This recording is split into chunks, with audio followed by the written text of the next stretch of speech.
we'll guide you through how to sign in to Replit. If you find this helpful, consider subscribing and liking the video. First, go to the Replit website by typing replit.com into your browser's address bar. Once you're on the homepage, look towards the top right corner of the screen, where you'll see the Sign In button. Click on this button, and you'll be taken to the login page.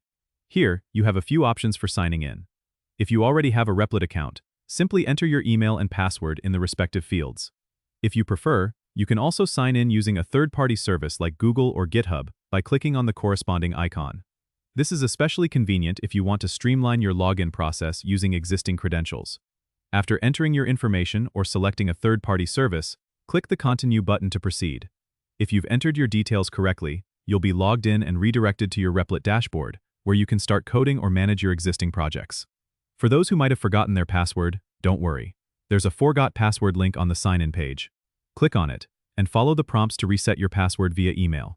It's a quick way to regain access if you've misplaced your login details. Remember, keeping your password secure and updated is essential for protecting your projects and data. That's it. You're all set to use Replit and unleash your creativity. Don't forget to subscribe and comment if this helped you out.